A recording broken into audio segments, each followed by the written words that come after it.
Hello friends, welcome back to my channel Vikas tech for you. दोस्तों आज मैं बात करूंगा बीटीएससी को लेकर दोस्तों, जो कि आईटीआई डिप्लोमा और बीटेक में दोस्तों जो भी बिहार आईटीआई अनुदेशक भर्ती के लिए वेट कर रहे थे उनके लिए गुड न्यूज़ है। दोस्तों आपको पता होगा कि ये 2200 समथिंग पोस्ट पे ये वैकेंसी चल रही है।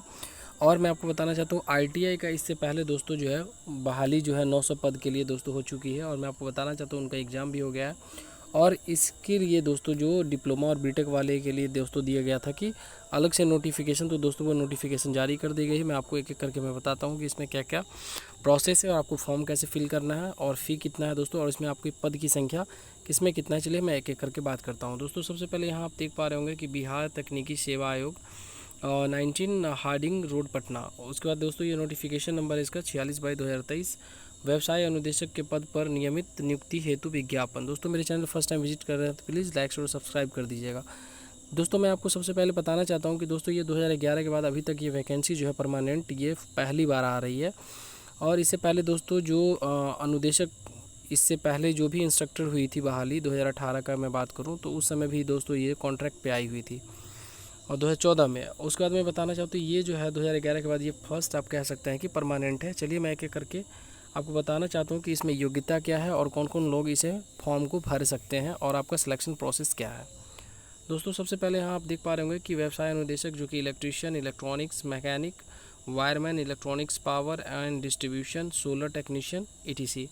अगर इसके सैलरी की बात करेंगे तो दोस्तों यहाँ पे 9300 से लेकर 34,800 है, जो कि ग्रेड पे की बात करेंगे तो दोस्तों 4200, और लेवल की बात करेंगे तो 6 लेवल की ये नौकरी है। दोस्तों एक ऑफिशियल ग्रेड का ये नौकरी है। आपको मैं बताना चाहता हूँ इसका जो ऑफिशियल वेबसाइट है ये www.btsc.bis.nic.in पे आप जाके दोस्तों इसका डिटेल्स जो है आप इसके फॉर्म को देख पाएंगे और यहीं से आप दोस्तों फॉर्म को फिल कर सकते हैं। दोस्तों यहाँ अगर योग्यता की बात करेंगे तो सबसे पहले कहा गया है कि किसी भी मान्यता प्राप्त विश्वविद्यालय, यहाँ देखिए विश्वविद्यालय या संस्थान से electrical engineering, electrical and electronics engineering में 4 वर्षीय इंजीनियरिंग डिग्री होनी चाहिए। और साथ साथ दोस्तों दिया गया कि अनुभव जो एक्सपीरियंस है लिया गया कि राज्य सरकार या भारत सरकार के मान्यता प्राप्त किसी भी उद्योग या संस्थान से संबंधित क्षेत्र में काम करने का या किसी संगत तकनीकी अध्यापक प्रशिक्षण के रूप में न्यूनतम 1 वर्ष का अनुभव होना चाहिए। दोस्तों इसका कहने का ये मतलब है कि अगर आप बीटेक किए हुए हैं किसी भी मान्यता प्राप्त यूनिवर्सिटी से तो आपको 1 साल का किसी भी यूनिवर्सिटी या टीचिंग सेक्टर में ITI कॉलेज में आप कहीं भी अगर 1 साल आप अपना योगदान दिए हुए हैं, टीचिंग किए हुए हैं, तो आप इसके लिए एलिजिबल है। दूसरा कंडीशन इसका है दोस्तों कि अगला कह रहा है कि प्रशिक्षण एवं, देखिए लिखा प्रशिक्षण एवं शिक्षण देने के लिए, यहाँ देखिए लिखा हुआ कि अर्हताएँ क्या है कि संबंधित व्यवसाय में craft training, craft instructor training scheme, यानी जिसको हम लोग दोस्तों CITS कहते हैं, क्राफ्ट इंस्ट्रक्टर ट्रेनिंग स्कीम को, ये जो है 1 साल का होना चाहिए प्रमाण पत्र। या तो आप, दूसरा इसका कंडीशन क्या है, जो लोग डिप्लोमा वाले हैं उनके लिए है कि किसी भी मान्यता प्राप्त विश्वविद्यालय संस्थान से दोस्तों इलेक्ट्रिकल इंजीनियरिंग या इलेक्ट्रिकल एंड इलेक्ट्रॉनिक्स में दोस्तों 3 साल का जो है डिप्लोमा होना चाहिए। और कार्य अनुभव दोस्तों इसमें जो है कहा गया है कि 2 वर्ष का, मतलब किसी भी सरकार या भारत सरकार, या देखिए लिखा हुआ है कि मतलब किसी भी जो रिकॉग्नाइज जो इंस्टीट्यूट है उससे आपका क्या होना चाहिए दोस्तों, अगर 2 साल का आप किसी भी इंडस्ट्री या टीचिंग सेक्टर में अगर आप किए हुए हैं तो दोस्तों आप इसके लिए एलिजिबल हैं। और आपको मैं बताना चाहता हूँ कि दोस्तों ये जो है ITI के लिए जो आया हुआ था उसमें अलग था, उसमें 5 साल का एक्सपीरियंस मांगा गया था, लेकिन डिप्लोमा वाले के लिए इसमें 2 साल का और बीटेक के लिए 1 साल मांगा गया है।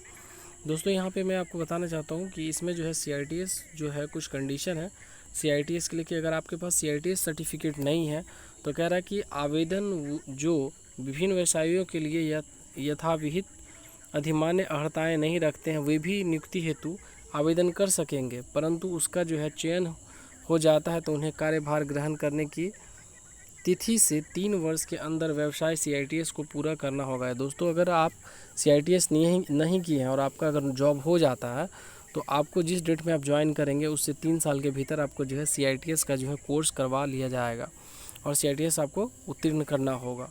तो ये अर्हताएँ हैं। उसके बाद मैं आपको बताना चाहता हूँ कि अगला जो है दोस्तों इसमें जो है फ़ी कितनी है, चलिए मैं आपको बताना चाहता हूँ। इससे पहले देख लीजिए यहाँ पे जो कैटेगरी वाइज जो है वैसे तो 1200 समथिंग पोस्ट है। देखिए यहाँ पे इलेक्ट्रीशियन की बात करूँ मैं तो यहाँ पे लिखा हुआ है कि दोस्तों 35% महिलाओं के लिए जो है आरक्षण दिया गया है। और यहाँ पे देखिए अनारक्षित मतलब अनरिजर्व, आर्थिक रूप से कमज़ोर जो EWS है, अनुसूचित जाति SC, अनुसूचित जनजाति ST, पिछड़ा वर्ग EBC बोलते हैं और OBC कहते हैं पिछड़ा वर्ग को, और पिछड़े वर्ग की महिलाओं के लिए जो है बैकवर्ड क्लास की फीमेल्स हैं उनके लिए। यहाँ पे आप रो एंड कॉलम आप देख पा रहे होंगे। और जो डिसेबल कैटेगरी है दिव्यांगजन उनके लिए भी है, और स्वतंत्रता सेनानी जो फ्रीडम फाइटर के नाती पोता है उनके लिए एक अलग यहाँ पे दोस्तों आप यहाँ देखिए इसमें सीट की संख्या दी गई है। सबसे पहले अगर बात करेंगे तो इलेक्ट्रीशियन में दोस्तों देखिए 35% रिजर्वेशन के साथ यहाँ पे क्या है 71% जो है अनरिजर्व जो जनरल कैटेगरी है उनके लिए पोस्ट है, 18 जो है EWS के लिए है। उसके बाद बात करेंगे तो SC के लिए दोस्तों 29 पोस्ट है, ST के लिए बात करेंगे तो 2 पोस्ट है, EBC की बात अगर करेंगे तो EBC में 32 पोस्ट है। उसके बाद दोस्तों देखिए पिछड़ा वर्ग में 21 पोस्ट है, पिछड़ा वर्ग की महिलाओं के लिए 5 और कुल मिला के 178 पोस्ट है। यहाँ फिर उसी में देखेंगे तो आपको 25 पोस्ट है, 5 पोस्ट है, 11, 12, 7 और ये टोटल है 60 कुछ। अगला मैं बात करूँ दोस्तों इलेक्ट्रॉनिक्स की बात करेंगे तो इस तरह आप देख पा रहे होंगे कि इलेक्ट्रॉनिक्स में भी है 53, 13, 21, 2 और 24, 16, 133 टोटल है। उसके बाद बात करेंगे नीचे में फीमेल वाला तो उसमें 46 है। वायरमैन की बात करेंगे तो टोटल 20 है, और यहाँ पे जो फीमेल वाला है उसमें 6 है। और उसका देखिए distribution power electrician power distribution में दोस्तों दिया गया है, इसमें भी 5 सीट है। तो इस तरह से दोस्तों आप कुल लिस्ट को जो है दोस्तों रो एंड कॉलम में जाके इसको आप डाउनलोड करके ऑफिशियल वेबसाइट से इसको आप देख सकते हैं। अगर आपको मैं बता दूं दोस्तों यहाँ पे अगर एज की बात करेंगे तो एज क्राइटेरिया में सबसे पहले अनरिजर्व है उनके लिए 37 साल है। अनारक्षित महिला जो अनरिजर्व है उनके लिए अब दोस्तों जो है 40 साल दिया गया है, उनको 3 साल का वेटेज दिया गया है। पिछड़ा वर्ग जो BC EBC है उनको 40 साल दिया गया है। अनुसूचित जाति जनजाति उनको 42 साल दोस्तों इसमें दिया गया है। तो इस तरह से दोस्तों आपको पता हो गया होगा कि आपको यहाँ पे कितना साल का उम्र दिया गया है। उसको मैं अगला बात करता हूँ फॉर्म भरने की जो बात है तो सामान्य कैटेगरी जो जनरल वाले होते हैं UR या BC या EBC उनको जो है ये सभी के दोस्तों जो है टोटल आपको 600 रुपया लगेगा। SC ST को देखिए दोस्तों अगर बिहार के हैं तो आप 150 रुपया लगेगा दोस्तों। आरक्षित जो है उसमें आपको जो है 150 है। उसके बाद राज्य के बाहर की उम्मीदवार चाहे किसी भी वर्ग के महिला पुरुष हो उनको 600 रुपया दोस्तों यहाँ पे देना पड़ेगा। तो इस तरह से दोस्तों आपको आई थिंक आपको पूरा क्लियर हो गया होगा। और इसमें अगर दोस्तों कोई भी कन्फ्यूजन हो तो प्लीज़ आप कमेंट कर सकते हैं। दोस्तों वीडियो अच्छा लगा तो प्लीज़ लाइक और सब्सक्राइब कर दीजिएगा। फिर मिलते हैं नेक्स्ट वीडियो में। Thank you so much.